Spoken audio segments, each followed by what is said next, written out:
Hello everybody and welcome to today's webinar. We're going to be going over what's new in Solid Edge ST6. And there's over 1,300 enhancements in this version, much like ST5. And just a little bit about who Swoosh Technologies is. We were established in 2005, and we do have locations in New England, South, basically in Texas, and then also throughout the Midwest. And most of you know that we are a full solutions provider, which means that we provide the software, we do all the support and training here in Swoosh Technologies.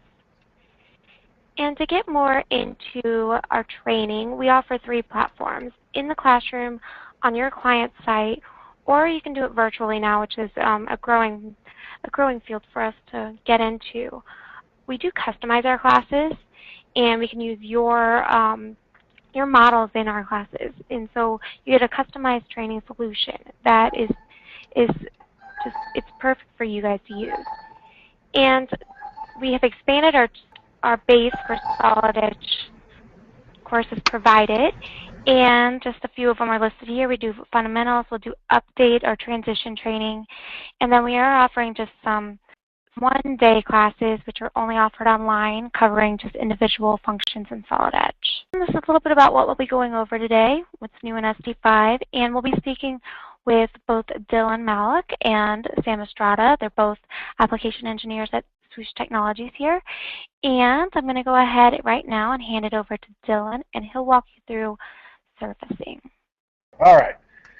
All right, so the first thing that we're talking about was going to actually talk about some of the new surfacing in Solid Edge. This presides in the ordered environment, but there are some synchronous tools you can use with the surfacing. The first thing I wanted to show in the assembly is, as you can see, we have all the nice reflections and shadows. I'm going to go ahead and turn that off for this moment so we can see something here. All right, some of the enhancements they were requested was actually better visualization of surfaces. We actually have the ability to turn on high-quality rendering in the regular environment. It really doesn't affect the performance at all. It just basically gives you a lot better feedback on how the surfaces and edges look as opposed to kind of blocky. So that's one of the new enhancements. What we're going to work on today is inside this jigsaw. So I'm going to go activate into this body and go ahead and turn off the other parts we don't need to see. All right, so the first thing we're going to look at is actually creating some of these overmolded parts. We're going to actually create that on this side bottom part right here where these vents are. So I'm going to go into our surfacing, just go ahead and show you how the menu bar is laid out now. They completely redid this for 2006. So the things that you would actually do first are kind of on the left, and as you work to the right, they're basically in more coherent laid out order now. All right, so we're going to go ahead and just use some surfaces that already exist in the model, and I'm going to go ahead and offset a face here. Let's go ahead and bump that out about a couple millimeters. All right, that's really all I need from that piece of geometry. So let me go ahead and turn off the actual design body. I don't really need to see that at this current moment. Let me expand that out. All right, but if something I do, I'm just going to go ahead and grab this little swoosh loop, swoosh sketch here. All right, so what they have done with this, I'm going to go ahead and trim and project the sketch at the same time. So that's all been accomplished with the new trim command. So as I pick the surface I want to trim to and go ahead and just window around what I want to trim with, it automatically projects onto the surface. And what's nice about the command, while I'm in the same command, I can go ahead and tell it what edges and what faces I want to go ahead and delete. So that's all in kind of one step. Before that was probably 2 or 3 different functions to get that to happen. So that's all accomplished in one little trim button now. Go ahead and finish that out. All right. Some other visualization tools that they've done in the part environment is under surfacing, they have this reflective plane. What that does, it actually gives you kind of a view of what this is going to look like once I'm done with it. I'm going to create some other features on here, and then we're going to mirror it. But just to see how it works, I'm going to go create some ruled surfaces. This is a new command as well in ST6. We're going to create some curves here, normal to face. So instead of having to sweep around an edge anymore, we can come in here and grab some edges, and you can see we got a nice perpendicular edge to that surface. And again, the mirrored surface is a dynamic, so you can actually see it as it's happening on one side. that actually looks pretty good. So we're going to go ahead and turn off the reflective surface and actually physically mirror this to the other side, so we actually have real geometry to work with. Just a couple click geometry clicks here, and let's mirror that. All right, so the last thing to do to create this as a single entity is to go ahead and stitch it together. So I'm going to go grab a command out of my radial menu. Just going to go ahead and stitch this. A little quick fence around here to go ahead and union this into a single body. There we go. And now let's go ahead and unite that with the original geometry that I had on a second ago. So let me go ahead and turn that jigsaw body back on. And we're going to go ahead and take this overmold and actually attach it. Oh, actually, before I do that, let me go ahead and actually do another command to this. Let me go ahead and actually round some edges. I can do it before or after, but this is kind of slick. The fact that this is a thin wall surface body, and I can just use a regular round command. Let's go for 1.5.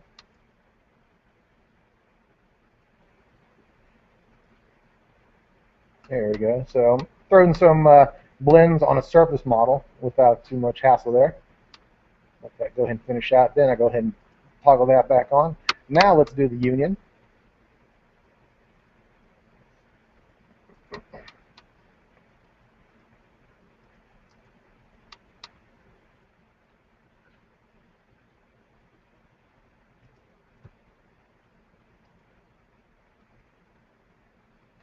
All right, so now you can see it actually turns to the actual body color, but we want to go ahead and give it the actual overmold color that we have on the other faces.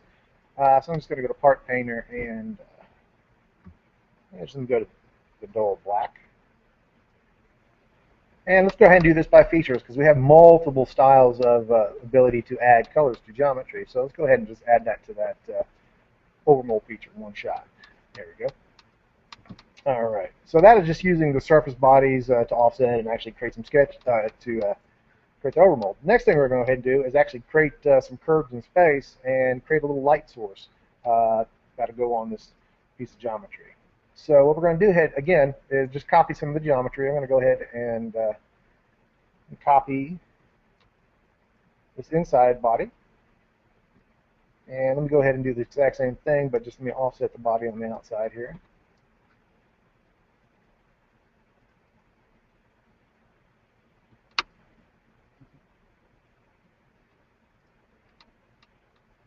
All right, so that's pretty much all we need to start working with here.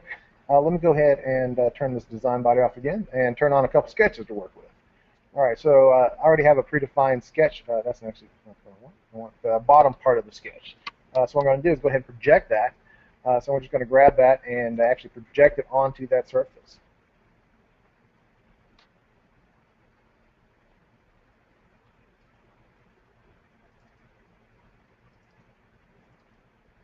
All right, so there's one part of the curve on that surface. I'm going to go ahead and turn on another sketch. All right, so this is just a side profile of where the headlamp is going to be for the jigsaw. What I want to do is create a surface off of this. It's a center strip. Basically, it allows me to make geometry tangent or planar to a surface. So I'm going to go ahead and create that little strip there.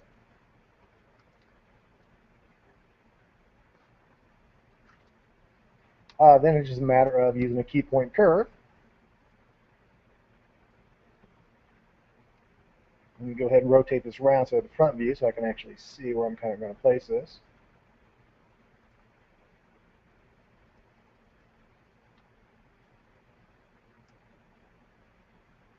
All right, some of the new things they have done with this is actually changing the end condition. So now on curves and surfaces, we can actually just set that to tangent. There we go. And we're going to go ahead and make this one curvature continuous to that arc. And you notice we've got these little points at the end. Well, we can either drag these or we can actually numerically use a value to tell how much tangency or how much curvature we actually have.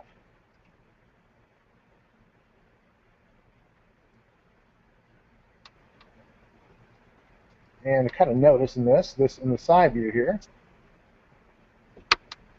let's go ahead and grab this guy and let's move it up a little bit.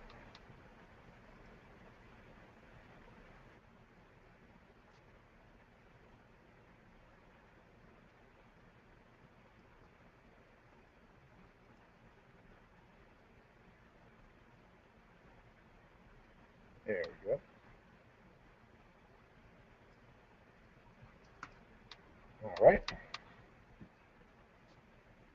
Now that I have that accomplished, let's go ahead and actually create some geometry from this. Let me just turn off a couple surfaces here.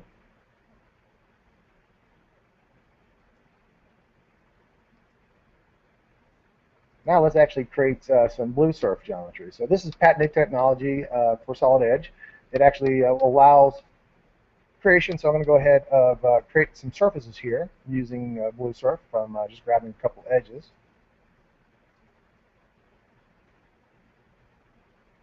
And again, like I mentioned a while ago, we actually do have the ability to control those edge conditions.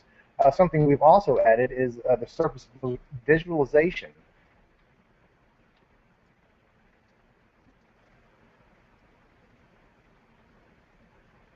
So as soon as I make a change here, let's go ahead and make this. We always want to go tangent off of a flat edge.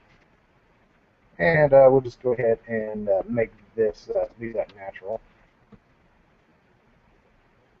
So as we rotate around, you can actually see some of the curvature cones here to show how much curvature we actually have there. I'm going to go ahead and turn that off. I don't really need that for this particular case. But what I do is actually need some more control over this. If you kind of look at the top surface there, we actually have another curve we can actually work with. I'm going to go ahead and grab this curve and create a curve kind of in space. I'm going to kind of drop that in there. So something they also have added is the ability. Let me grab that curve I just created in place and edit that. As we go into there, you'll notice it has a lot of key points to work with. A little too many for my like. I'm going to go ahead and simplify that with a new just simplification button. Now we just have a few points to work with, so I'm going to go ahead and stretch some of these out. This one I actually want to maintain tangency to this edge, so I'm going to go ahead and grab that, tie that to that key point. Something I have to take note of, the little key points. It's kind of hard to see maybe on this gray part, but the little dots on the inside are dark blue, and the ones on the outside are light blue, so it actually gives you some visual to see where these actually cross themselves. All right, so that looks pretty good right there. Go ahead and close that out. Again, let's go ahead and just hide some of this geometry. The next step, I'm going to go ahead and extrude this. We have, again, the ability to create a ruled surface. This time, I'm actually going to create it to a reference plane. So instead of being normal to the face, I'm going to actually add some taper to this. So let me pop this angled plane on.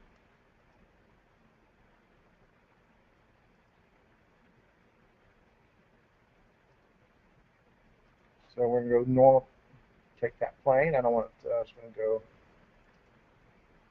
we want to go the other direction. Actually, oops, I selected that a little too quick. I apologize.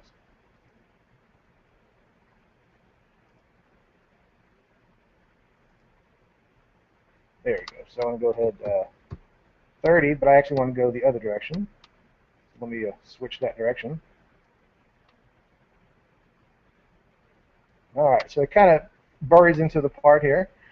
So let me go ahead and show you this new command. We also have intersection.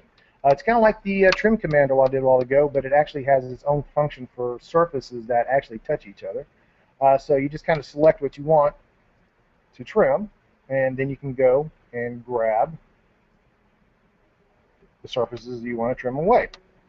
All right, so that kind of leaves me with my little fancy headlight here. Let me go ahead and finish that off.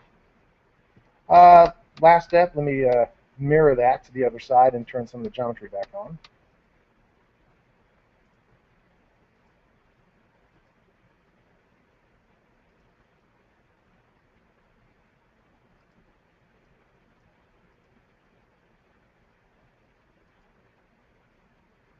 Oh, there we go.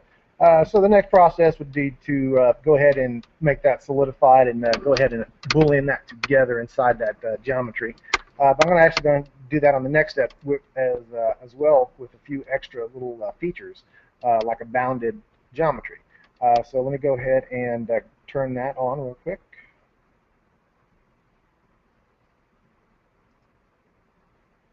There we go. And we'll go ahead and turn that off for a moment.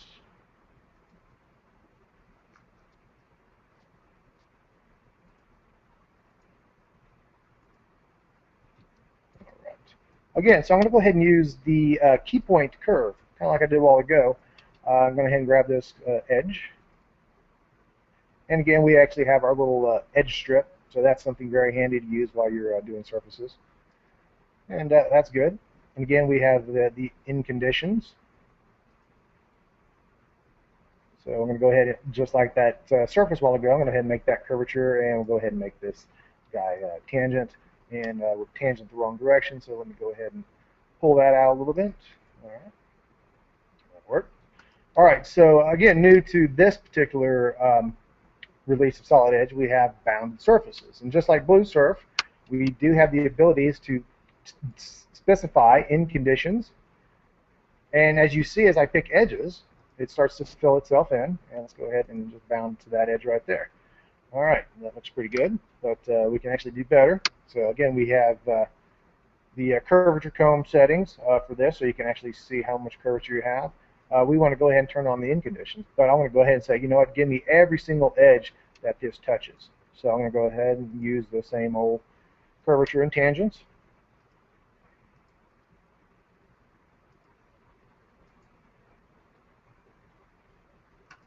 That looks great there.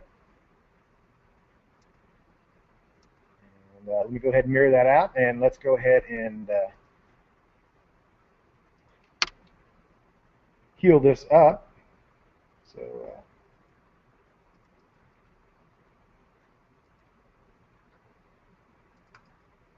okay. So let me go ahead and stitch this together.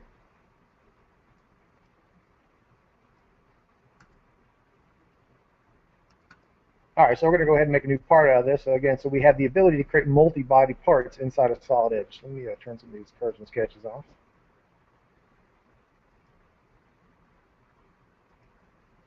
You can do things like this. We can actually add a part body here. So I'm going to go ahead and say this is say base. Then it's just a matter of using a quick thicken command to basically add, let's say, 2 millimeters to this, like the rest of the body. There we go. And turn on the other design body back on. And here we go. All right, so I can just go ahead and Boolean those together, but I'll go ahead and skip that because you already saw the Boolean process. So I'm going to go ahead and actually do something with this. I'm going to turn my jigsaw body back on. I talked about visual enhancements a second ago. We actually have some visual enhancements. If I'm going to go set this to a little fancier view, high quality. And what I'm going to do is actually turn on a little bump map. So I can go ahead and create one right on the fly here. So I'm going to go and create a new face style on the rubber grip. I'm going to go ahead and say, you know what, let's use a bump texture. So I'll just use the pebble. So when we apply this to the grip, it'll look a little more realistic. Actually, sorry, wrong point. There we go. So again, just using the part painter, I'm going to go ahead and set this to rubber grip, and let's just do this to a particular face. All right, so without actually turning rendering or anything fancy on, we do now get these bump map abilities to make textures and things that look a lot better in the part in the assembly environment. Go ahead and close and return that back to the assembly, and this is kind of working with. All right, that's a quick overview of some of the new stuff in ST6 for the surfacing, and I also am going to show you some of the new stuff with sheet metal.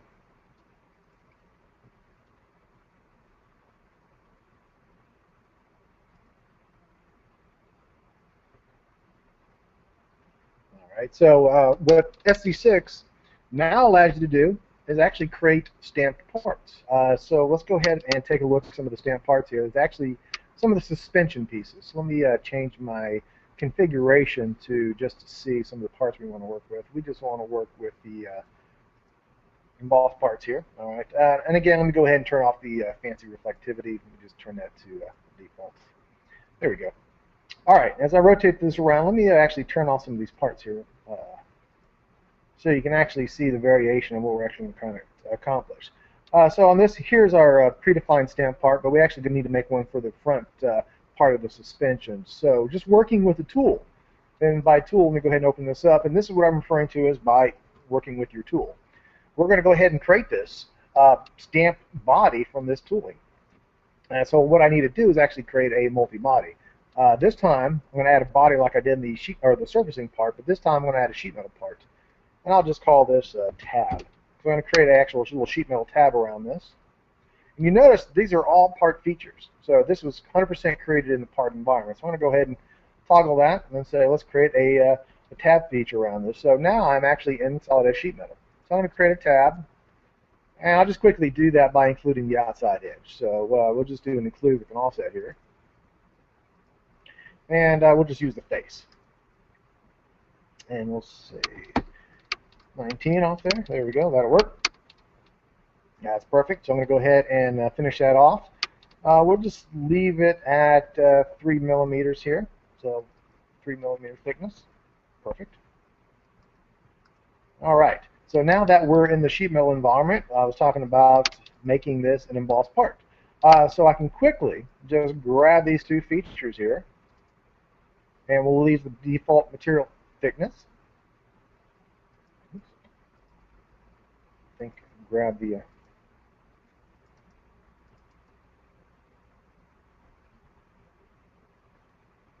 there we go. I just had the arrow pointing in the wrong direction a second ago. All right, there we go. So let me go ahead and rotate this around. And you notice here's the tool inside here. So what I want to do is actually take the tool and let's toggle that to a actual a construction body. So I can go ahead and turn that off, and all you'll actually see is the embossed tab feature. All right, let me go ahead and toggle back to the assembly. We can take a look at it here in the assembly. All right, yeah, you notice there's some interference here, so I can quickly modify that by just doing a simple solid edge cutout.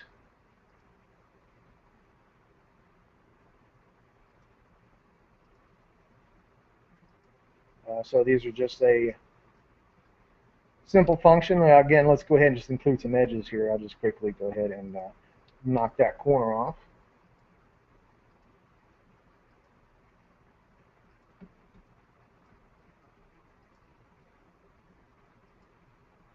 Yep, that'll work. Let me just close my profile.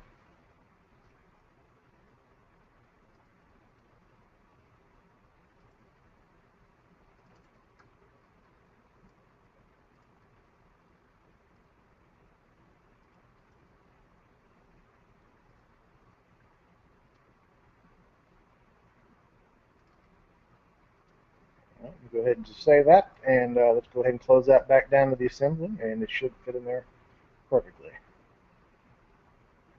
There we go. All right, so I got my embossed part really quickly created inside of just a few minutes by using that tooling. What can we do with pre-existing sheet metal parts? All right, so this is a sheet metal part. Let me go ahead and pop this open. Maybe we need to actually create some deformed features, kind of like the emboss across this guy. So I can quickly unbend this. So I'll just unbend this couple flanges, and I'll draw a little couple sketches. All right, so how we offer benefits here is the fact that we can actually create our deformations just by creating a few sketches. I'm just going to go ahead and draw a few sketches in place here. Go ahead and mirror that to the other side.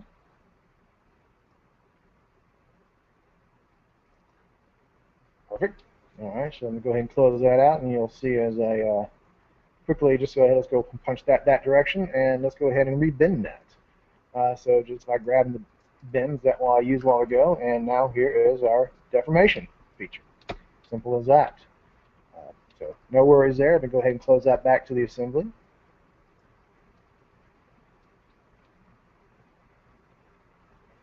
And there we have all our four corners with our new sheet metal. A little strengthening bead there to accomplish that. And the last part last part and features I want to look at is, again, using a combination of part and sheet metal in the same environment. So let me go ahead and turn on all parts here. All right, what we're going to work with is actually this little fender. So let me just actually turn on my fender config. And let me go ahead and edit in place here. And we'll create some geometry on this guy. Again, we're looking at a part body. So we have a bunch of sweeps and lofts. this is a very complex piece of geometry. So again, we can actually just switch right over to solid edge sheet metal. Let's add some sheet metal functionality in this guy. If you notice the design, the fender's kind of hanging out here in space. Let's go ahead and actually make a little sheet metal edge that'll actually go up there and meet that. So just using the contour flange,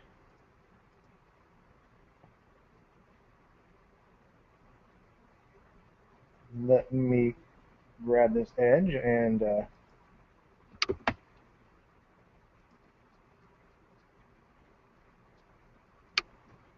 oops, that is my mistake. I attached it to that edge. So let me quickly modify that. Again, quickly modify things in Solid Edge instead of deleting them and recreating them. You can quickly just change the condition of them.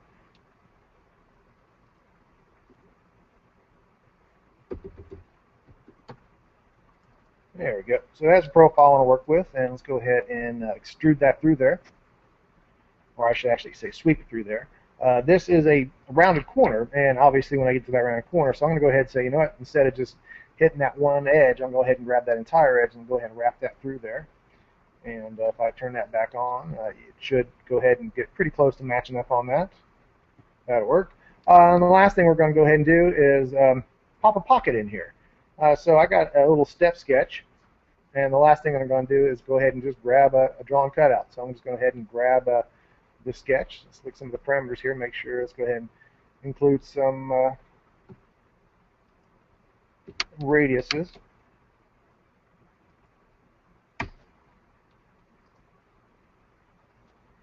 And let's go ahead and just pop that in there. About 8 millimeters. There we go. So again, deformation features from sheet metal onto the design of part body. I can just switch that right back to part environment and continue on doing as I was. All right, let me go ahead and close this back to the assembly, and we should have a completed assembly.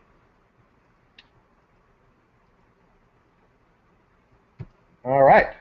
Thank you all for listening to me. Let me go ahead and now switch over to Sam Estrada, who's going to do a couple other environments for us. There you go, Sam. Okay. See my screen right? Looks good. Okay. So thanks, Dylan. I'm gonna go ahead and show you some of the framing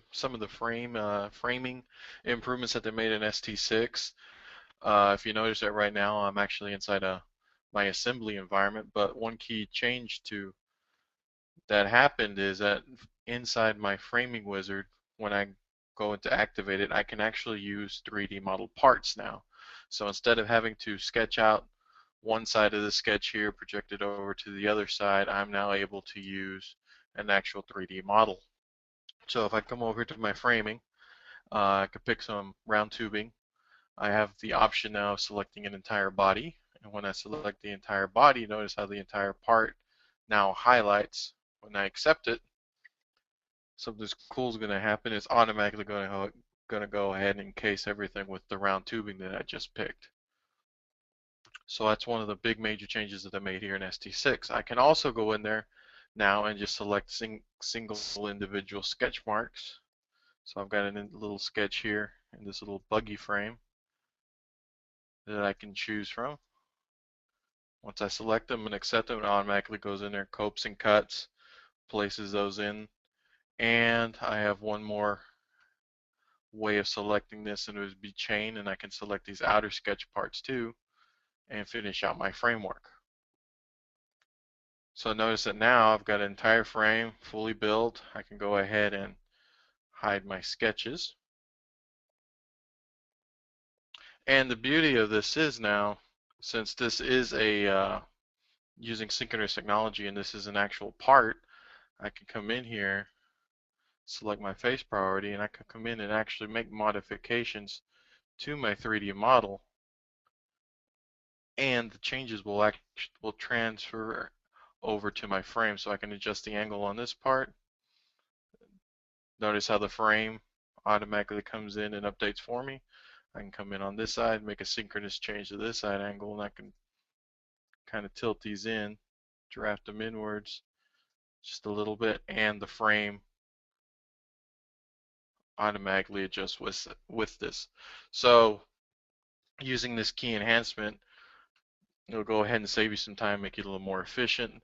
And with using this, you can also get a little more creative and start playing around with different shapes and stuff by making it solid 3D. Kind of makes things a little easier if you want to come up with some nice complex little frame jobs that you want to do.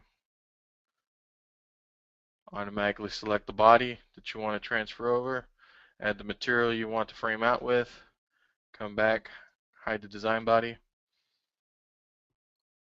Saves you from sketching and resketching and having to pick the plane and everything. Everything's already done for you. So that's one of the major enhancements that they made inside the framing wizard inside ST6. Another area that they made some major enhancements in would be the draft environment. And in the draft environment,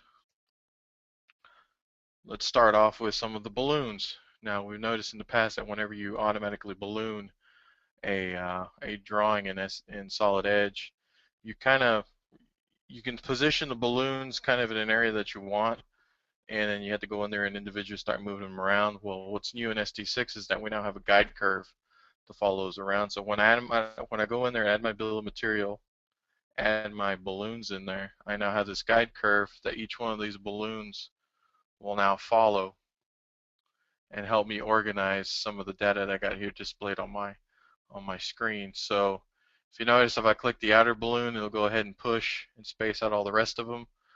I can click on this curve here, and I'll get some end conditions that show up.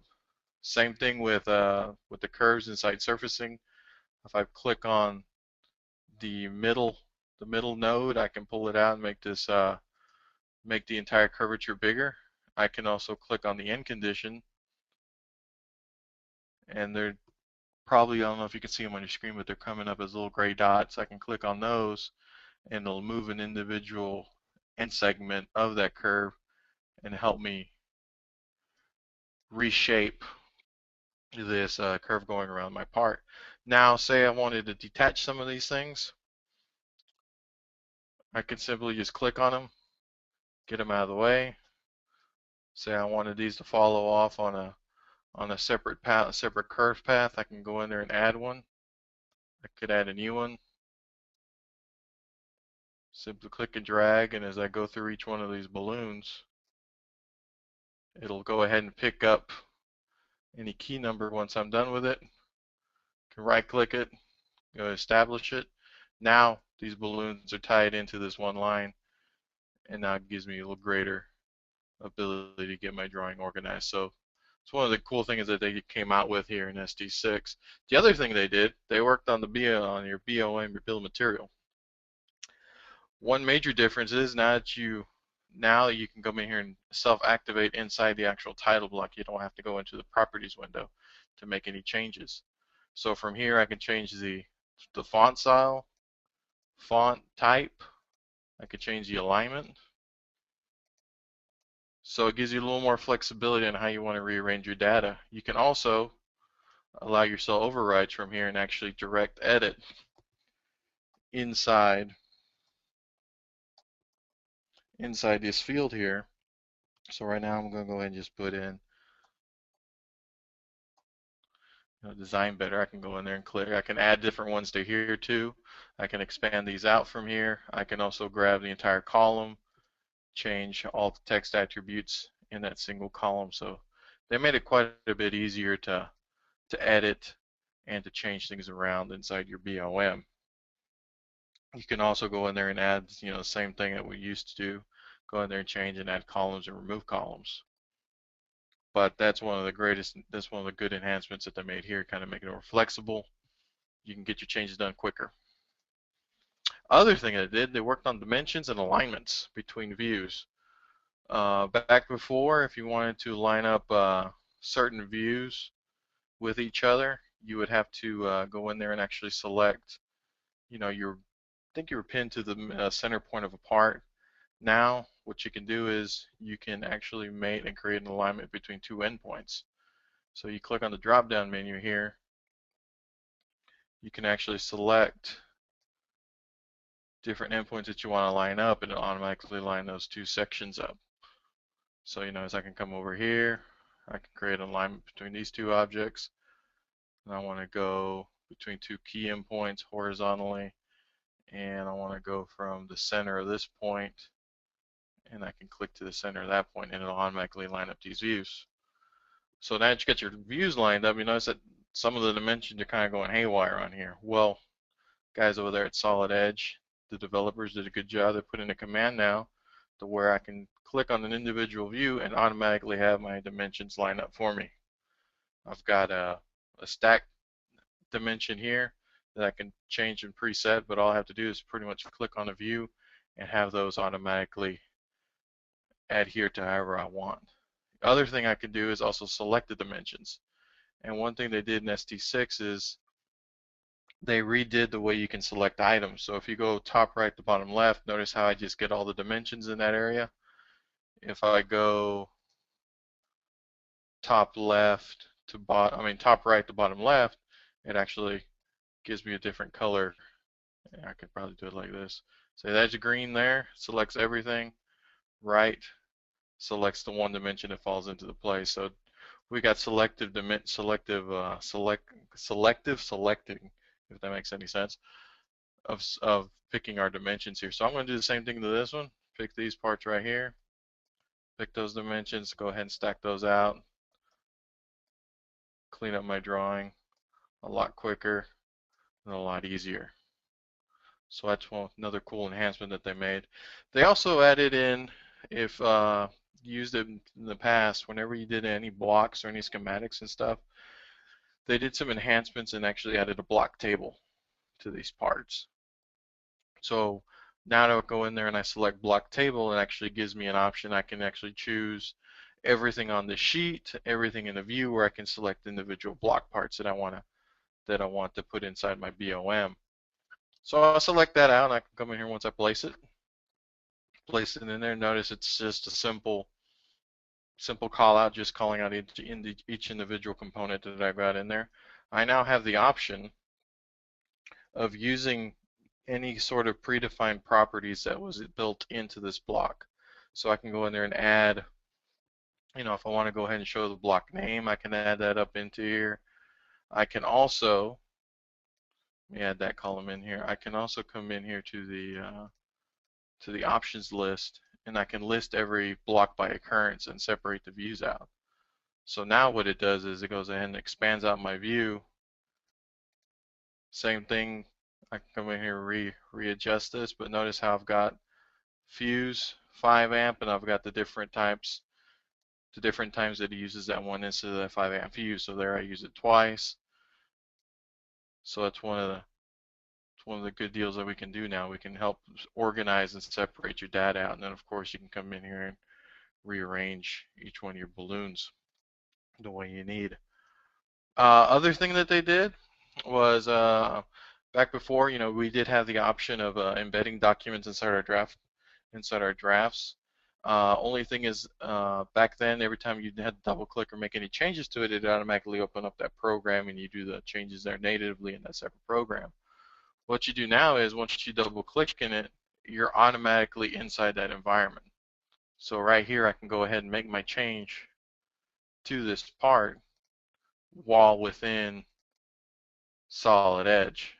So I can double click, get into it, make any changes I need to, double click, get on out. This right here is an Excel spreadsheet. Double click.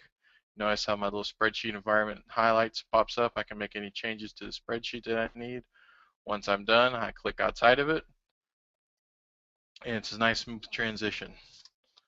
And notice how you get all the call outs coming out, all the drop down menus that are inside each one of these. So pretty handy stuff inside your drafts. A lot of improvements there, and probably overlooking so many of them, but we're just kind of going in here and doing a quick overview. The last thing I'd like to show you in the last couple of minutes that I have is they made some major strides in how we get other people's data or other software's data into Solid Edge.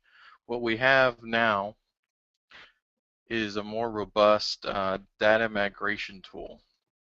So say you've got another CAD system like I don't know, SolidWorks, and you have a lot of files that you want to bring in, but you want to keep all your assemblies intact. You want to keep all the data, all the time that you put in there. You still want to have access to it. Well, with this data migration tool, all you have to do is connect to the server that you have all your SolidWorks files in this instance. They also have one uh, for Inventor and Pro-E. So once you select the server that you want the stuff at, and once you go in there and find the components, it'll give you a list of all the other CAD systems components in here, and all you have to do is go ahead and add them in. And what it's going to do is it's going to convert each one of these parts into Solid Edge parts, and bring over the assemblies with all the associated parts to it. So it's not only going to bring them all grounded in, but it's going to bring in your mates and all your other information in. So once you go ahead and bring it in, it'll run the little utility.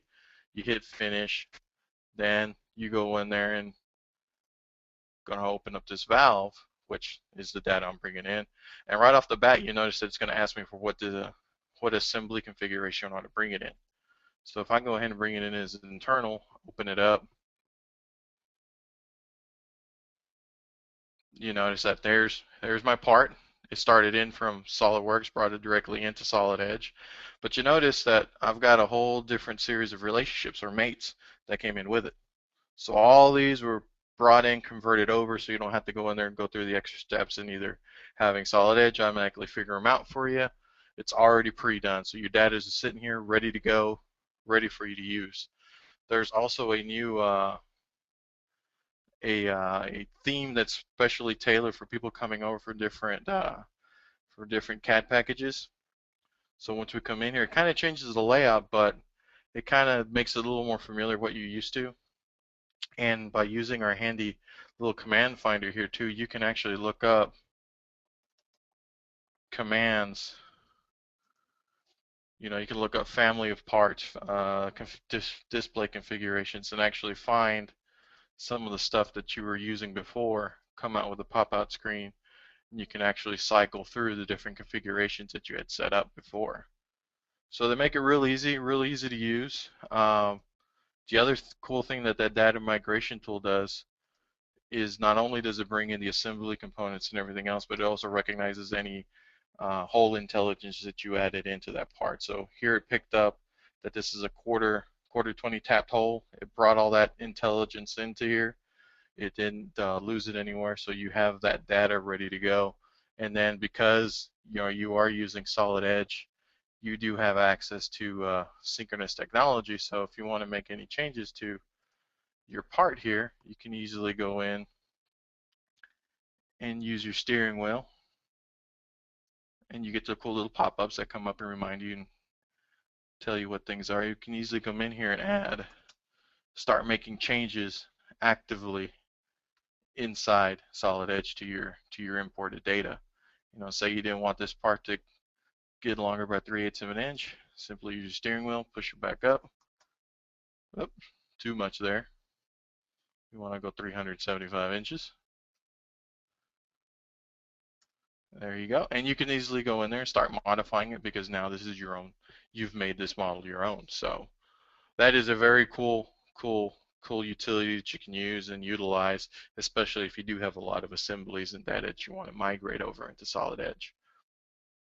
And with that quick little whirlwind of a tour, that concludes my part, framing, draft, and data migration. I'd like to thank Dylan for doing the surface and sheet metal, and I'd like to thank y'all for attending and checking out what is new in this new version of Solid Edge ST6, and I'll throw it back over to Candace. Thank you, Sam. If you have any questions, just feel free right now to take a moment and type it into the GoToWebinar panel.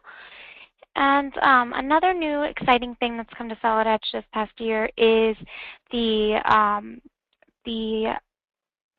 the ability to work with CamWorks, which is actually integrated inside Solid Edge. So it definitely expands what you can do inside Solid Edge and brings you into the manufacturing part as well. We'll be hoping to get a webinar together for you all as well as that, but if you have any immediate questions, just go ahead and contact your Swoosh rep and they can take care of any questions. Sam and Dylan, we do have one question that came up. Is there any update to the PMI?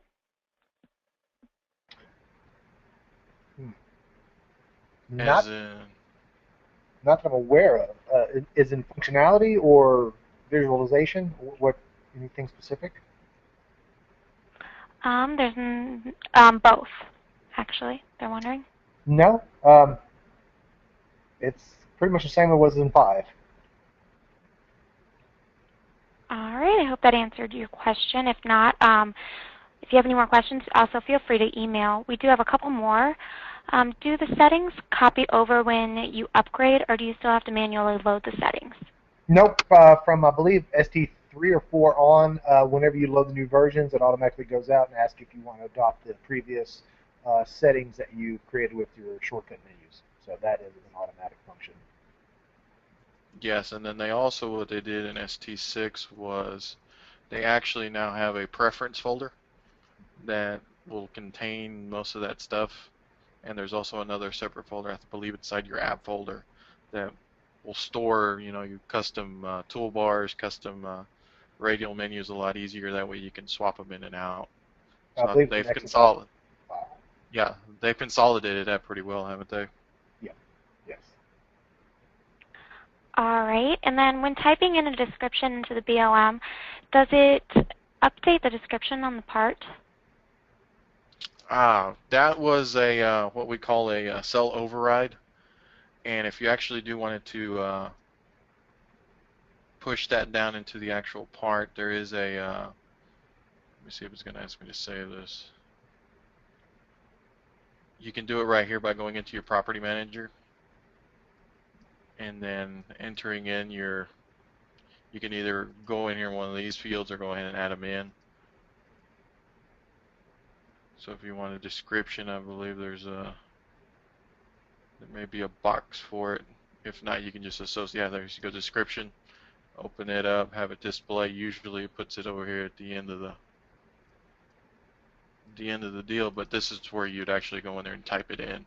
In the example I gave you inside the BOM, that was just a cell override, and it would just hold it within that cell, and it wouldn't transfer on down. If you want to do it in the actual part level, either do it through this property manager here, or when you actually open up a part, say, you can actually do it from that property on that part as well. All right, and then going back with the PMI, they want to know, is there any changes specifically with the JT, with how it works in the JT? No, they export out with the JT, just like they previously did. All right, and can you do a quick demo on how to maintain alignment in PMI? Or is that in the scope of work for now? Let me see.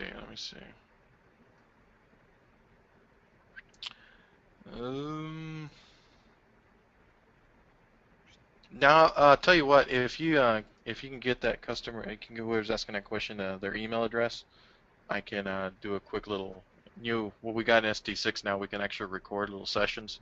So I can go in there and pick a new draft file up and then record what I do, and I can send it to them or post it up to YouTube. Okay, that sounds perfect. Those are all the questions, so I'd like to thank Dylan, Sam, and thank everybody for joining us today. All right, have a good day. Thank you. All right, thank you.